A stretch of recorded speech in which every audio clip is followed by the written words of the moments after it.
Добро утро за 20 гости, добре ни дојдовте во студиото. Широко е, зелено е на моменти, може и да одиграме една партија на мали голчиња, или како што сакаме да кажеме, да. Матеј Франковски, Илија Стефановски, Илија, ќе почнеме со вас. Младинскиот фудбал во Македонија е широко распространет во едно не е дамнешно, меѓутоа по одминато време од пред 3-4 децени. Во оној друг систем на фудбал, обично клубовите кои што беа елитни, кои што се надпреварува во највисокиот ранг на надпреварување, имаа свои младински школи, главно од таму ги црпеа талентите. Имаше и други клубови кои што беа во улога на развојни клубови. Меѓутоа во денешно време многу се распространети фудбалските школи. Како функционира една школа во денешниот контекст македонски? Па, искрено да ви кажам, распространети се, функционираат добро, има голема заинтересираност, ние сме фудбалско подрачје, така да таленти секогаш има, меѓутоа се должи на некоја си самофинансирање, самоорганизација и така натака, што е многу тешко во денешни услови, затоа што гледаме веќе да не одиме многу далеко, меѓутоа и да излеземе надвор од овие простори македонски, балкански и така натака. Грабаат многу брзо, чекорот многу брзо, се гради инфраструктура, се прави, се создава веќе и наука фудбалот, тука застануваме, така да у глобала на секоја фудбалска школа, да не кажам минимум, е тешко да функционира и да создава. Мислам, се што созда и се што прави, го прави со крајни напори, затоа што навистина е потребно и финанси, и, како што кажа, инфраструктура, едукација на тренери, доедукација и така натака, што е основа за да тргнеме од некаде. Значи, тоа е еден проблем кој што се провлекува и кој што не е, мислам, останато е и заостанато е долг период. Добро, рефлексија на тоа и квалитетот на А-селекцијата на крајот на денот, затоа што играчите, фудбалерите се создаваат во секој спорт, се создаваат прво во младинските категории, потоа во сениорските категории на клубовите. И репрезентацијата го собира најдоброто од клубовите. И во вакви услови, дали можеме да кажеме дека сме задоволни од материјалот што го имаме и од начинот на кој што се вајаат фудбалерите кај нас, со оглед на она што ни се случува, нели, на реалност. Така, никогаш не треба да бидеме задоволни. Задоволни треба да бидеме секогаш кога ќе излеземе на едно големо пребрање, како што е сега во моментот европско и така натака. Пак ќе кажам, тоа е постојано, секојдневно докажување, секој надпревара докажување за секој спортист, за секоја нација. Така, задоволство глобала не треба да има, затоа што на некој начин стагнирано сме назад во однос на останатите. Излегуваат фудбалери кои што добиваат една убава насока, добиваат една убава подлога, оно колку што можеме во тие услови да ги изработиме ние како тренери и така натака.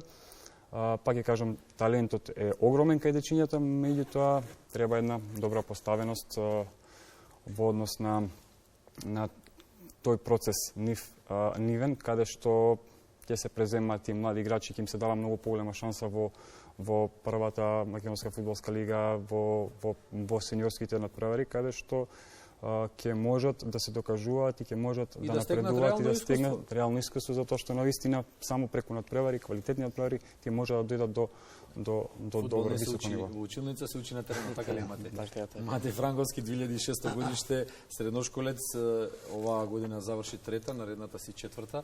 Зборувавме во текот на емисијата за образованието, каде ќе го проложиш ти твоето? Знаеш ли по завршувањето? Прво, кој е средно училиште? Во Георги Димитров. Добро, уште гимназија. Тоа е многу популарно кај младите или? Може да се каже, да. Добро, и имаш некаква идеја за високо образование? Високо машински, електромашински, математиката во математиката ме бива. И тоа, да, тоа ми се плановите. Илија математика и фудбал, одлична комбинаторика. Предпоставам дека и на теренот е добар додавач. Јас немам слушното. Да, добро. Матеј, за еден млад човек, ти си сега на таа некоја граница кога од млад треба да прераснеш во сериозен, во тие чувствителни години, кога стануваш маж веќе, човек. Колку си ти задоволен од она што го добиваш генерално од фудбалот во Македонија? Па, со условите што ги имаме, ние добиваме премногу. Ние покажуваме талент и со тој талент, иако не го гледаат европските држави, ја мислам дека во Македонија во првата лига има голем успех помеѓу играчите и треба европските држави повеќе внимание да впренат према нас. Ние сме сепак уште млади, уште имаме време да достигнеме тоа ниво каде што сме задоволни со нашите утакмици кои што ги изигруваме и ја мислам дека сега уште не сум на тоа ниво да сум задоволен, но со работа и со тренинзи, со нашите тренери кои константно ни помагаат и ни даваат помош и услуги, мислам дека македонскиот фудбал ќе стигне на високо ниво и македонските играчи ќе идат Да, треба да оди напред. Треба да оди нашиот фудбал напред, затоа што ние сме фудбалска земја. Малку ни недостасува за да ја поминеме таа магична граница, да бидеме присутни на големите надпреварувања, а тоа малку па од друга страна е многу, да. Малку изгледа вака кога од страна се гледа. Илија, каков е патот на една екипа до највисокиот ранг на надпреварување во Македонија?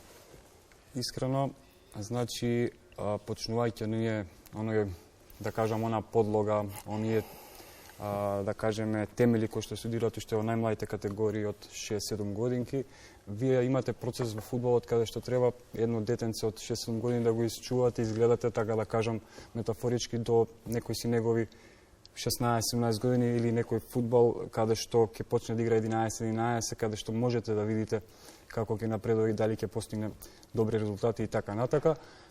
И се е тоа добро додека не стигнеме во оние категории, односно оние категории како што е матика, што веќе завршуваат со тие младински категории. Тука сега имаме ние проблем, ние се соочуваме со проблем каде што се бара екипите кои што имаат младински, кои што се надпреваруваат во таа супер младинска лига, да имаат и сениорски тимови. Условите, можностите, финансите се многу по како да кажеме, захтевни, имаме поголеми побарувања во однос на тоа ние да можеме да се надпреваруваме таа квалитетна супер младинска лига, затоа што сениорскиот тим е нешто што можеби нас како клуб или останати клубови, фудбалски школи и така натака не ги интересира да создадат продукт кој што ќе кој што ќе го пласираат во некој поголем клуб, дали било од државата, дали било надвор од Македонија. И сето тоа најдуваме на една пречка каде што навистина во најмала рака вие треба да имате еден клуб кој што ќе се надпреварува во трета лига, за да може да се надпреварувате во таа супер младинска лига, што е навистина малку проблем за сите оние кои што имаме навистина расадник на дечиња, на таленти во клубот. Имаме расадник Тома, например, од вашиот клуб е во Италија, од свој младинско првенство. Така, да, пред некој ден сакам да кажам, навистина Тома да не беше во Италија, можеби тука немаше да биде забележан или па немаше да му се даде можност да се види тој. Само во која надпреварување беше Дженова U19, значи, со екипата на Дженова. Така. Да. Роден од 2007, една година помал, меѓутоа доби шанса со повозрасни, така да е голем успех и за самото дете. Георгиевски. Георгиевски, да. Георгиевски, да. Уште еден доказ и подстрек дека во Македонија има таленти, дека може да стигнете далеку. Како гледате вие, комуницирате ли со Тома? Како гледате на тоа како момент, како идеја која што треба да ја следите? Со оглед на тоа што фудбалот таму секако е поразвиен од тука. Ја Тома од мала возраст го знам, секаде имал талент за фудбал, секаде имал љубов кон фудбалот. И тоа мислам дека е најбитно, љубовта кон фудбалот. И да немаш талент, ти ќе работиш се и ќе се подобруваш константно. И са идејата да стигнеш до Европа на тоа ниво е за нас може непромислива. Ние не мислиме на такви. Ние мислиме дека во Македонија нема никој да нас забележи, дека нема никаква шанса.